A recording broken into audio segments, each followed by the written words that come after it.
नमस्कार, मी हर्षाली हितगुजे. आमच्या खास कार्यक्रमात आपलं स्वागत. या कार्यक्रमात आपण विविध आजार आणि त्यावरील उपचार याबद्दल चर्चा करत असतो आणि आजचा आपला विषय आहे रोबोटिक नी रिप्लेसमेंट सर्जरी आणि मायक्रोप्लास्टी. आणि यावर मार्गदर्शन करण्यासाठी आपल्या स्टुडिओमध्ये आलेले आहेत डॉक्टर सौरभ कुलकर्णी. डॉक्टर, स्वागत आहे तुमचं. धन्यवाद. डॉक्टर सौरभ कुलकर्णी हे नवी मुंबईमधील अग्रगण्य ऑर्थोपेडिक आणि रोबोटिक जॉईंट रिप्लेसमेंट सर्जन आहेत. ते विशेषतः रोबोटिक जॉईंट रिप्लेसमेंट सर्जरीमध्ये तज्ज्ञ आहेत.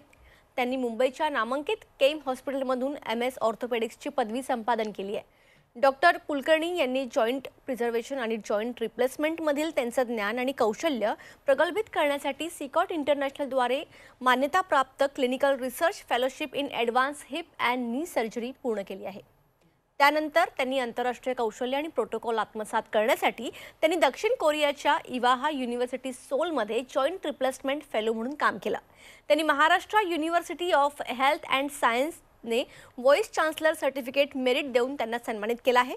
डॉक्टर सौरभ कुलकर्णी यांना 3000हून अधिक सांधे बदलण्याच्या शस्त्रक्रियांचा अनुभव आहे. प्रतिष्ठित आंतरराष्ट्रीय जर्नल्समध्ये त्यांचे अनेक अभ्यास आणि शोधनिबंध प्रकाशित झाले आहेत. ते नवी मुंबई, पनवेल, खारघर, वाशी येथे जॉईंट रिप्लेसमेंट स्पेशालिस्ट म्हणून काम करतात.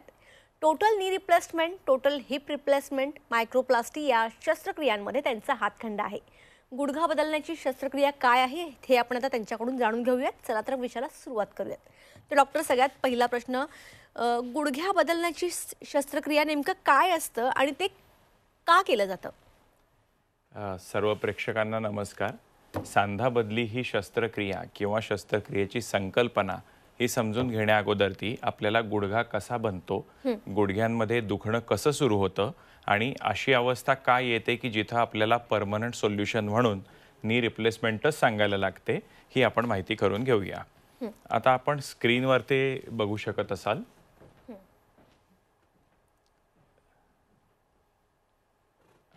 आता आपण हे स्क्रीनवरती बघू शकत असाल. आपला गुडघा हा साधारणतः 3 हाडांनी बनलेला असतो. मांडीचं हाड त्याला आपण फिमर म्हणतो, आपल्या पायाचं हाड त्याला आपण टिबिया म्हणतो आणि त्यावरती जी गुडघ्याची वाटी असते त्याला आपण पटेला असं म्हणतो. आपल्या सर्व हाडांच्या मध्ये नर्व एंडिंग्स म्हणजे सेन्सेशन किंवा संवेदना देणाऱ्या चेतातंतू असतात. जेव्हा केव्हा तुमचं हे हाड उघडं पडतं, कोणत्याही हार्ड सरफेसवरती हे दबलं जातं, तेव्हा तुम्हाला असह्य वेदना होतात. This is the most deep rooted pain, जे पेशंटला सहन होत नाही. म्हणूनच निसर्गानं ते दुखणं घालवण्यासाठी प्रत्येक जॉईंटमध्ये हाडावरती कुर्चा म्हणजे कार्टिलेज याची एक परत बनवलेली आहे.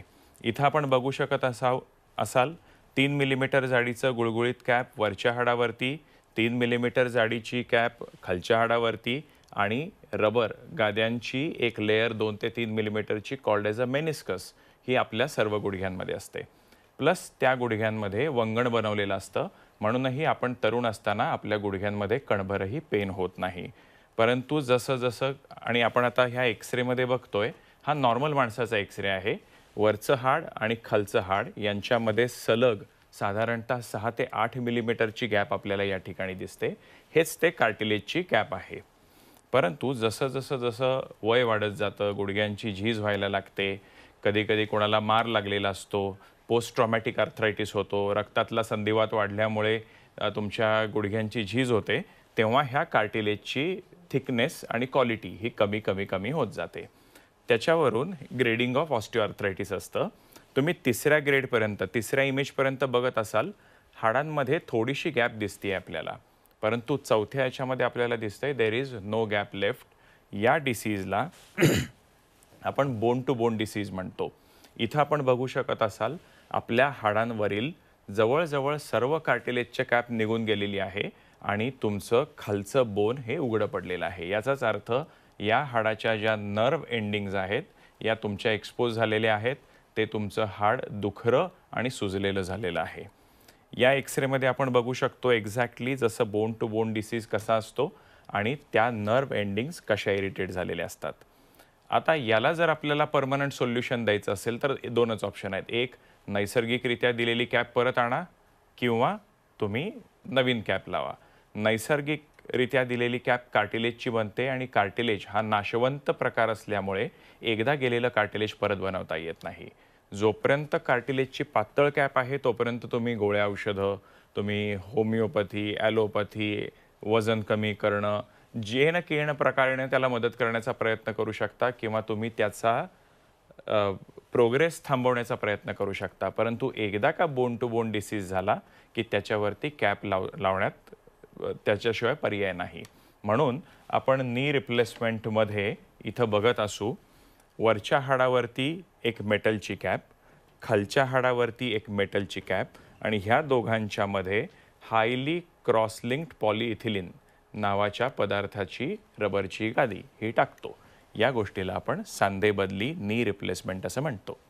पण हे रोबोटिक नी रिप्लेसमेंट पारंपरिक गुडघा बदलण्याच्या प्रक्रियेपेक्षा नेमकं कसं वेगळं आहे आणि यामध्ये नेमकं काय होतं? आता सर्वप्रथम सांधा बदली कशी केली जाते आणि कशासाठी केली जाते हे समजून घेऊ, मग दोघांमधलं अंतर आपल्याला समजता येईल. आता या गोष्टींमध्ये आपल्याला 2 एम असतात सांधा बदली करत असताना. पाय तुमचा कितीही वेडावाकडा असू दे, परंतु तुम्हाला त्याची परफेक्ट अलाइनमेंट स्ट्रेट करायची आहे, म्हणजे वजन सरळ जातं. आणि दुसरं म्हणजे आपण त्याच्यावरती आता जी कॅप सांगितली त्या कॅपचा साईज आणि शेप तुमच्या देवानं दिलेल्या किंवा निसर्गानं दिलेल्या सांध्याशी परफेक्ट मॅच झाला तर तुमची सक्सेसफुल नी रिप्लेसमेंट होते. आता आपण इथं बघतोय बऱ्याच प्रकारचे वेगवेगळे गुडघे आपल्याला बघायला मिळतात. कोणाचे वरपासून खालीपर्यंत बेंड झालेले, कोणाचे नॉक नीज म्हणून असतात, तर काही लोकांचे पाय वरून स्ट्रेट पण फक्त खाली नळ्यांच्या याच्यातून बेंड झालेले असतात. या सगळ्यांना सरळ करणं हे कंपल्सरी आहे. तर हे सरळ करण्यासाठी म्हणून आपल्याला आपल्या खुब्याचा सेंटर म्हणजे हिप जॉईंटचा जो बॉल असतो त्या सेंटरपासून ते नी जॉईंटपर्यंत म्हणजे मांडीच्या हाडाचा मेकॅनिकल ॲक्सिसच्या 90 डिग्री कटमध्ये आपल्याला तिथं ती कॅप लावायची असते. आणि खाली अँकल जॉईंटचा सेंटर आणि नी जॉईंटचा सेंटर याच्या ॲक्सिसला 90 डिग्रीमध्ये आपल्याला तिथं कॅप लावायची असते, म्हणजे पाय आपला पूर्णतः सरळ होतो. तर ही गोष्ट या पद्धतीने आपण ते कट्स घेतो. आता हे कट कशा पद्धतीने घेतले जातात आणि कसं मेजरमेंट केलं जातं याच्यावर कन्व्हेन्शनल आणि रोबोटिक नी रिप्लेसमेंट सर्जरीत डिफरन्स आहे. कन्व्हेन्शनल सर्जरीमध्ये हे सगळं सर्जरी दरम्यान केलं जातं. सर्जरीच्या अगोदर ह्याचं परफेक्ट प्लॅनिंग होऊ शकत नाही, म्हणून याच्यामध्ये आपण इन्स्ट्रुमेंटेशन मेजरिंग सिस्टीम ठेवलेली आहे. उदाहरणार्थ आपली मांडी खूप जाड असते, त्या मांडीच्या वरती चरबी असते, मसल्स असतात, त्यामुळे आपल्याला एक्झॅक्टली हाड कुठं आहे आणि त्याचा ॲक्सिस कुठे आहे हे कळत नाही. म्हणून आपण जर लेफ्ट साईडला बघत असाल तर आपण हाडामध्ये एक छोटंसं होल करतो, तिथून 1 ते 1.5 सेंटीमीटरचा रॉड पूर्ण हाडामध्ये टाकतो. तो आपल्याला त्या हाडाचा ॲक्सिस देतो आणि त्याला 90 डिग्रीमध्ये आपलं बोन कट केलं जातं. सेम गोष्ट आपली जी होते ती टिबियामध्ये आपण बाहेरून त्याची एक स्ट्रेट लाईनवाली अलाइनमेंट झिग लावतो आणि त्याला 90 डिग्रीमध्ये कट करतो. हे सगळं सर्जरीच्या वेळेसच आपल्याला डिसाईड करायचं असतं. ऑन द कॉन्ट्ररी आपली जी रोबोटिक सर्जरी आहे ही कम्प्लिटली सॉफ्टवेअर बेस्ड आहे. याच्यामध्ये आपण 3D CT स्कॅन पेशंटचा हा पहिल्यांदा करून घेतो आणि त्याच्यामध्ये हिप जॉईंटचा परफेक्ट सेंटर, नी जॉईंटचा परफेक्ट सेंटर आणि तुमच्या अँकल जॉईंटचा बोनी परफेक्ट सेंटर हे ऑलरेडी सॉफ्टवेअरला फीड केलं गेलेलं असतं. त्यामुळं आपण जो 90 डिग्रीचा कट आहे तो अगदी परफेक्ट घेण्यासाठी म्हणून सर्जरीच्या अगोदरच त्याचं प्लॅनिंग करून रोबोला फिक्स केलं गेलेलं असतं. आणि जेव्हा आता तुम्ही या ठिकाणी बघत असाल आपली ही जी कॅप आहे ही वरून जरी गोल दिसत असली तरी ती हाडाला परफेक्ट बसावी म्हणून ह्याला पंचकोनी कटिंग सिस्टीम आहे.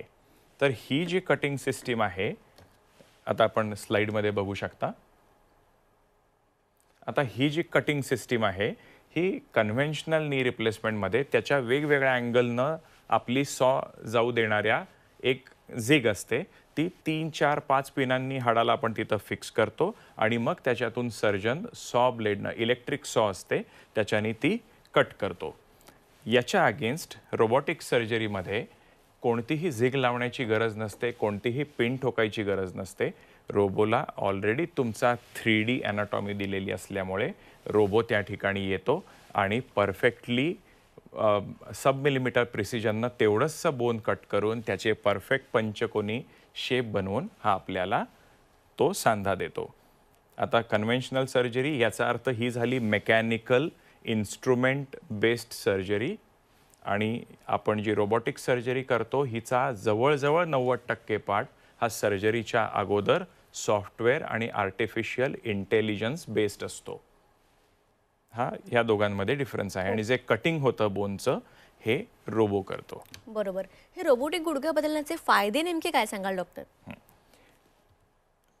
रोबोटिक नी रिप्लेसमेंटचे फायदे, तुम्ही जेवढ्या प्रिसिजननं सांधा 90 डिग्रीमध्ये टाकाल आणि देवानं दिलेल्या परफेक्ट साईजला जर तुम्ही कॉपी करू शकलात, नक्कल करू शकलात, तर तुमची रिझल्ट उत्कृष्ट.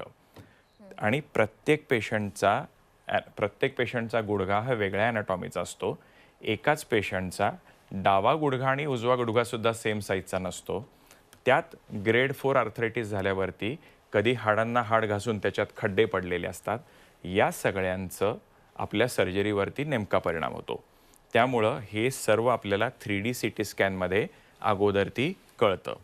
दुसरा एक रोबोटिकचा फायदा काय, आपल्याला ABCDEF असे वेगवेगळ्या इन्क्रिमेंटल सायझेसमध्ये इम्प्लांट्स गुडघ्यामध्ये टाकायला दिलेले असतात. परंतु हे एक गुडघा असा असू शकतो जो C आणि Dच्या मध्ये येतोय. कन्व्हेन्शनल सर्जरीमध्ये सर्जनला C किंवा D हा त्याच्या एक्सपिरियन्सनुसार जो योग्य वाटतोय तो लावून त्याच्यानुसार कट करायला लागतं. त्यानंतर तुम्ही हा डिसिजन घेऊ शकत नाही की मला आता D लावायचं आहे. परंतु रोबोटिक सर्जरीमध्ये तुम्ही व्हर्च्युअली C साईज त्या ठिकाणी फिट करून बघू शकता. ते केल्यानंतर गुडघा लूज वाटतोय का टाईट वाटतोय का तो छान बसतोय. त्यानंतर तुम्ही D साईजसुद्धा लावून बघू शकता आणि त्याच्यामध्ये तुम्हाला जो एक्सपिरियन्स सर्जनच्या बेसनुसार जो योग्य वाटतंय त्याचा परफेक्ट प्लॅन आपण रेडी करून तो रोबोला सबमिट करतो. त्याच्यामुळे तुमचं परफेक्ट कटिंग होतं. आणि आता आपण इथं बघितलं असेल तर ही पंचकोनी आतून असणारी आणि बाहेरून गोल असणारी जी कॅप आहे ही 9 मिलीमीटर जाडीची असेल तर तुमचं बोनसुद्धा 9 मिलीमीटर कट व्हायला पाहिजे. ते 8.5 हून चालत नाही किंवा ते 9.5 हून चालत नाही. तर ह्या केसमध्ये रोबो हा सब मिलीमीटर प्रिसिजननं कटिंग केल्यामुळे आपला बोन लॉस कमीत कमी होतो आणि सांधा परफेक्ट बसतो. त्यामुळं जर तुम्ही कट अचूक केलात तर तुम्ही परफेक्ट साईजचा सांधा बसवू शकता. परफेक्ट देवानं किंवा निसर्गानं दिलेल्या सांध्याची जर तुम्ही चांगली नक्कल केलीत तर तुमचा नंतरचा जो मुवमेंट आहे ती सुद्धा अतिशय नॅचरल फील देऊन जाते. तसंच तुमची सर्जरी ही 90% सर्जरी अगोदरच आपण प्लॅन केलेली आहे म्हणून सर्जिकल टाईम कमी होतो. तुम्ही सॉफ्ट टिश्यू म्हणजे मांसपेशींची हाताळणी कमी करता. त्याच्यामुळे पेशंटचं पोस्ट ऑपरेटिव्ह पेन हे सगळ्यात कमी होतं आणि त्यामुळे तुमचं रिकव्हरी ही फास्टेस्ट होऊन जाते. नक्कीच. तर डॉक्टर सौरभ कुलकर्णी यांच्यासोबत आमची ही चर्चा अशीच चालू राहील. एक छोटासा ब्रेक घेऊया, लगेच परत येऊया. ब्रेकनंतर आपल्या सर्वांचं पुन्हा एकदा स्वागत. रोबोटिक नी रिप्लेसमेंट सर्जरी आणि मायक्रोप्लास्टी या विषयावर आपण डॉक्टर सौरभ कुलकर्णी यांच्यासोबत चर्चा करत होतो. तर पुन्हा एकदा चर्चेकडे वळूयात. तर डॉक्टर, नी रिप्लेसमेंटबद्दल आपण बरंच बोललो, पण नेमकं तुम्ही कोणत्या बेसिसवर ठरवता की ह्या रुग्णाला याची गरज आहे? तर नी रिप्लेसमेंट सर्जरीमध्ये जो पेशंट कन्व्हेन्शनल नी रिप्लेसमेंटसाठी कॅन्डिडेट आहे ते प्रत्येक पेशंट रोबोटिकसाठीचे कॅन्डिडेट आहेत. असं कोणतीही केस नाही की जिथे कन्व्हेन्शनल करू शकतो परंतु रोबोटिक करू शकत नाही आपण. आणि आपण ह्या पेशंट्समध्ये पहिल्यांदा पेशंटचं एकदा पेशंट काउन्सिलिंग झालं की 3D CT स्कॅन करून घेतो आणि 3D CT स्कॅन नंतर सर्जरी ही दोघांमध्ये सिमिलरच असते. आणि साधारण ही कितपत सुरक्षित आहे, पूर्णपणे सेफ आहे का? आता ह्या केसमध्ये जर आपण बघितलं तर ह्या रोबोमध्ये एकच मिनिट हां आता जर आपण ह्या रोबोचे काही त्याचे स्पेसिफिकेशन्स बघितले तर हा रोबो 0.05 पेक्षाही कमी प्रिसिजननं ते बोन कट करतो. प्लस त्या बोनची पोझिशनिंग, त्या रोबोची पोझिशनिंग ॲक्युरेसी 1 मिलीमीटरपेक्षा कमी आहे, सब मिलीमीटर म्हणतो आपण. तसंच त्याच्यामध्ये काही सेफ्टी फीचर्स पण आहेत. रोबोटिक मुवमेंट सेन्सर आहे. रोबो कणभर जरी हल्ला तरी आपला रोबो थांबतो. पेशंट जरी हल्ला सर्जरी करत असताना तरीसुद्धा तो रोबो थांबतो. आणि ह्यांचा हा रोबो थांबण्याची जी रिस्पॉन्स टाईम आहे तो 0.01 सेकंड आहे. त्यामुळे एक्स्ट्राचं कटिंग त्या ठिकाणी काही वेगळं होऊ शकत नाही. आणि ज्या क्षणी सर्जनला वाटेल की आपल्याला थोडंसं त्यात मदत करायची आहे, सेमी ऑटोमॅटिक आणि मॅन्युअल ओव्हरराईडचे मोड्स आहेत. त्यामुळे it is one of the most safe. Okay. आणि मग हे रोबोटिक नी रिप्लेसमेंट नंतर रिकव्हरीसाठी काही प्रोटोकॉल्स आहेत का?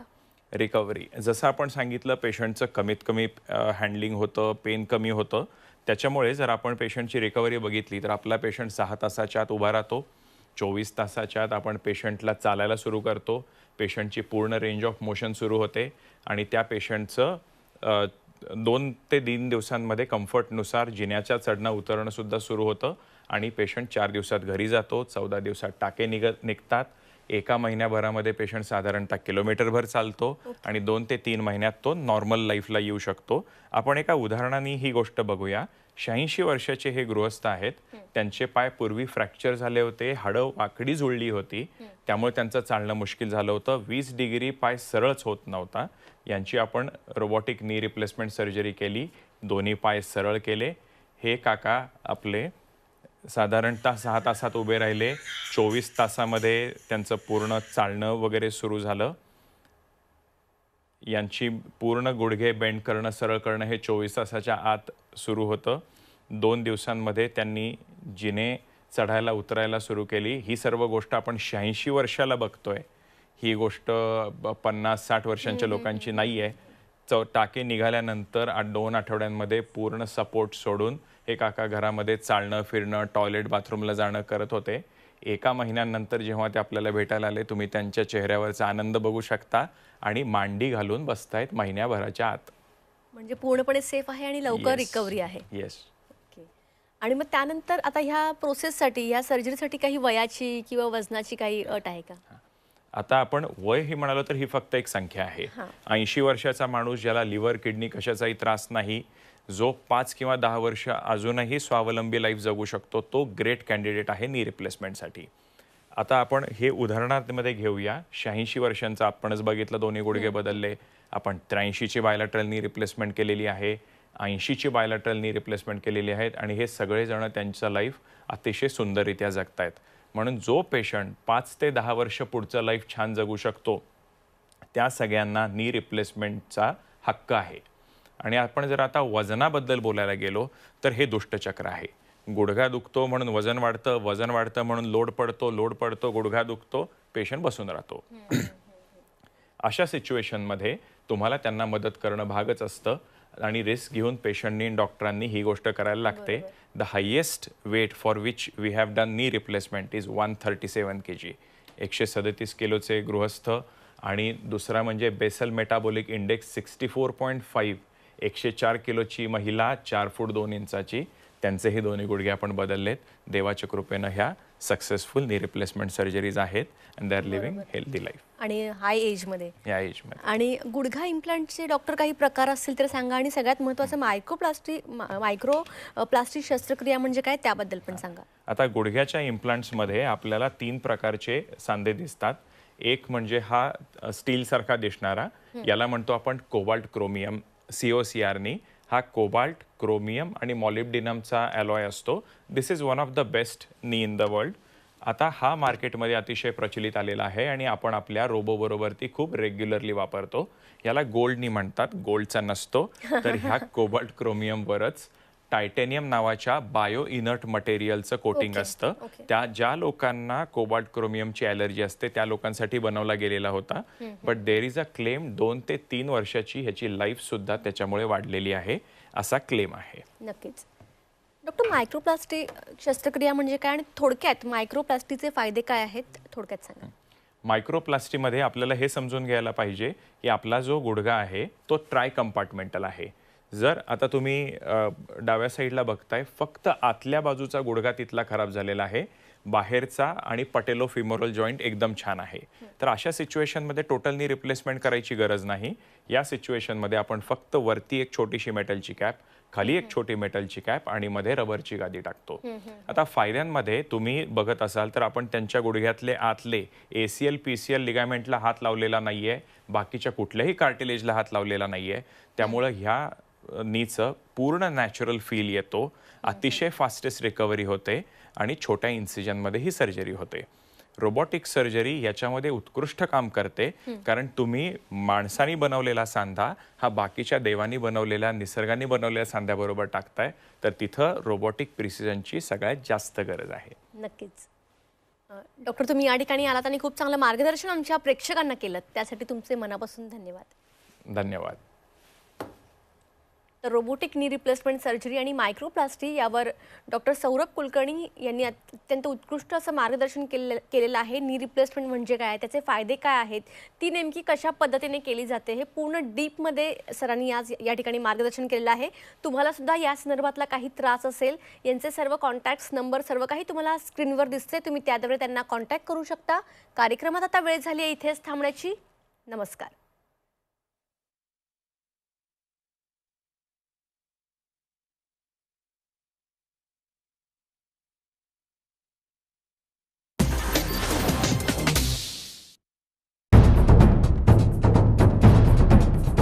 सह्याद्रीची उंची म्हणजे